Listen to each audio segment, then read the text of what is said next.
Hey guys, Dan the Man with Ralston Acres. It is summertime in northwest Georgia. I'm telling you, it is hot. The last few days, the heat index has been somewhere around 103, 104, 106 in that area. So we've sort of laid a little low during the times of day that it's that way. We've been doing some stuff inside and trying to do some paperwork and call people and make sure we've got orders in the right place and that kind of thing. But I wanted to take a few minutes. I haven't shot a video here in a while, and the main reason is because we've just been doing a lot of mowing. This grass, when it comes a summertime shower, it takes off, and we try to keep the grass down as much as we can. That sort of helps with insects and also some fungus, maybe a little bit. And we've sprayed a few times. But you know, the main thing I wanted to do is just sort of touch base with you today and let you know what we do at the end of July and early August at Ralston Acres. So stay tuned for that.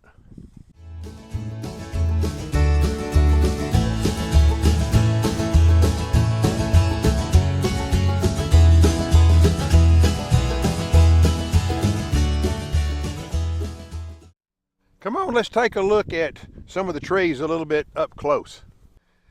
You know, sometimes it's hard to tell what's going on with the trees unless you get out here with them. You know, as I'm mowing through the fields and stuff, I sort of try to take a look at each tree as we go by as best I can. And this sort of gives me an idea of what we're going to be looking to do as far as spraying or maybe trimming in the weeks to come. So I'm going to turn this around just a little bit.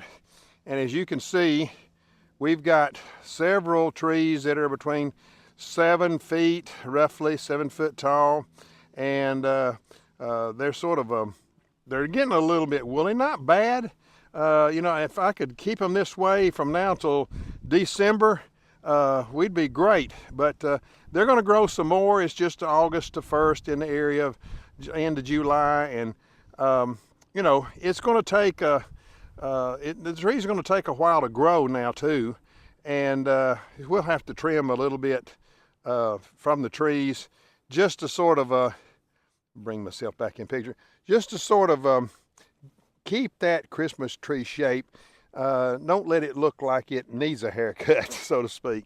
So, but anyway, we've got trees of different heights, and like I said, we've been trying to keep the grass down, and in this hot weather, it's a chore. It is a chore. I was going to take you over here too as I walk through. Those were Murray cypress, by the way. That's our most popular tree that we have here. The other trees that we have are doing well as could be expected at this time of year. But these right here are some of our Virginia pines. They do real well. We trimmed those back about the end of May, and I think that here in a few weeks we'll probably give them a little more trimming here and there. Nothing major. I see one or two down here at the end that we're probably going to end up trimming a little more off of. These, let me show you real quick. These trees right here, I don't know if you can see this real good, but this little appendage right here has grown like in the last couple of months. And we're sort of, sometimes they do well, they fill in, and then sometimes like this wild critter right here, we'll have to sort of nip him off a little bit just to, again, give the customer give the tree rather, the Christmas tree shape that it needs to have to be a good Christmas tree at somebody's house this year. Okay, I sort of walked to a different area of the field so we can get a shot or two of these blue ice. I don't know if the camera does a real good job with it, but you can see how blue these trees actually become during the summertime, and hopefully they'll hold a lot of that color through the winter season as well. And you can see just beyond that, up there at the very maybe top of the shot there, You might see some Carolina sapphires. Those things grow like weeds here, and we'll probably end up having to trim those back just a little bit. But I wanted you to see the blue color of these blue ice. They I call them my Smurf tree. So I hope we got good enough shots of those. But the blueness is what is the novelty that sells these trees. Let's walk over here just a second. I think you see some of the blue ice back over here. The sapphires, they do real well. They grow like weeds here in our soil, but we trim these again about the same time, about the sometime middle of May, and as you can see, they're starting to put out growth as well. And you know, I'll turn it this way where you can see they starting to put out some growth as well. And we'll probably trim some of this again here. We'll start trimming here in about 2 or 3 weeks. We don't want the trees just to look like they've just been sheared by the time we get ready to sell. But like I said, we certainly want it to keep that Christmas tree shape, but we don't want it to look shabby. And I'll tell you, the sapphires, they can put out pretty quick. They can really go. As we walk back toward my mode of transportation, you can see that in our fields here we've got different sizes. Now, because of the farm being the size that it is, and we have about 5,000 trees out here on the farm, we have to interplant at times. We will if we see a space like I've got right up here where we ended up having to cut 1 or 2 I call subpar trees, or trees that have been picked over before they got too big, we went ahead and cleared this out. We see we got 2 stragglers or 3 stragglers left in the field, but we ended up getting a pretty good planting for all these. I guess there's about probably 300 or so in trees that are put in here to grow. And you know, if you're a Christmas tree farmer, space is a premium. You know, I've seen farmers that can grow on 6 by 6 plantings, where you go 6 feet by 6 feet, 6 wide, 6 deep on your planting, and you get more trees in. I do 7 by 7. Others do 8 by 8. It just happens 7 by 7 is what I can get my tractors through most of the time, at least my small tractor, and my mowers. But you know, if I had the room, we might do a little bit. I might go 8 by 8. But I just wanted you to sort of see that and see where we are. The grass is okay. It's not perfect. We just mowed it about let's see, today it'd be probably about 4 days ago, so it's not real bad. But at the same time, I have to keep a watch on it so it doesn't get real tall, because it does get thick and it clumps up, and it just doesn't look good when you mow and have clumps of grass everywhere.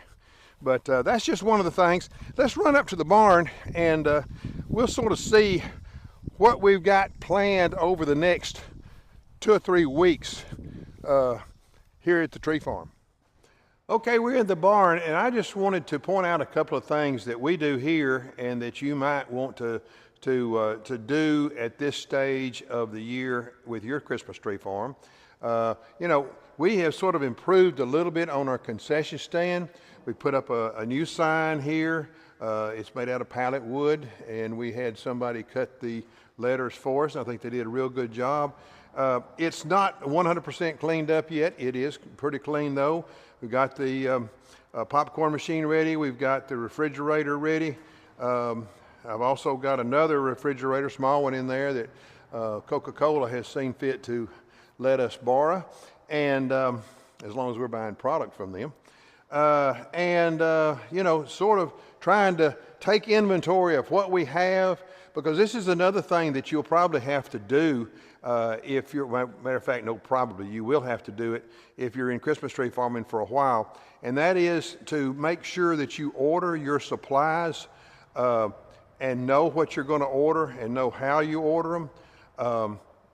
For example, you might see, I'll turn this here just a little bit so you can see that we do have some saws over here that we have for the customers. I have to order these saws. Sometimes if a saw doesn't look like it's going to hold the blade or is not just in good shape when we give it to the customer, I'll get some new saws. I think we got somewhere around, I don't know, I guess probably close to 20 that we can get out here at any one time, maybe more than that.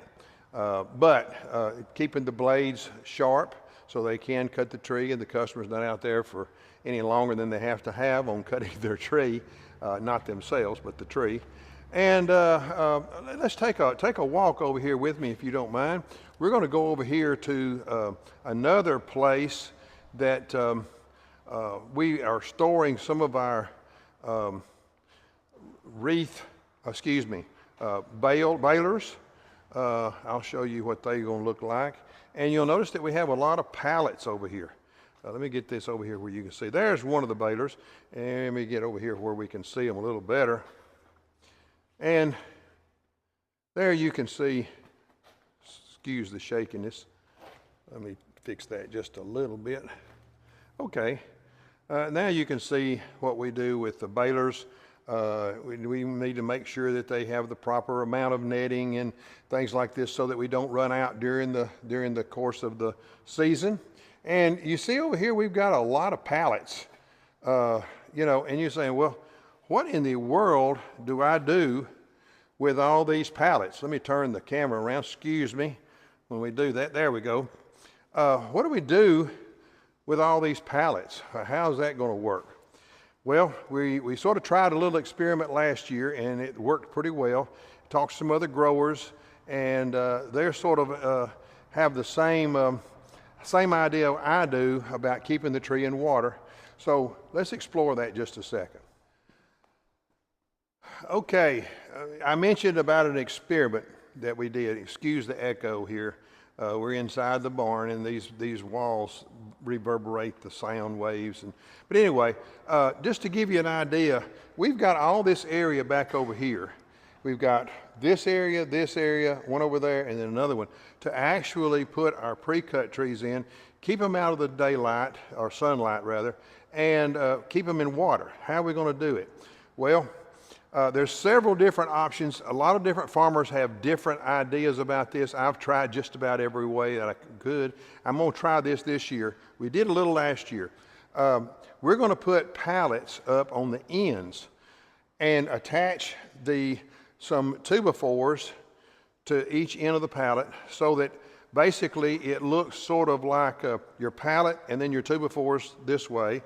And we'll have another pallet on this pillar right here, and it will be attached to the pillar to keep the structure from wavering any.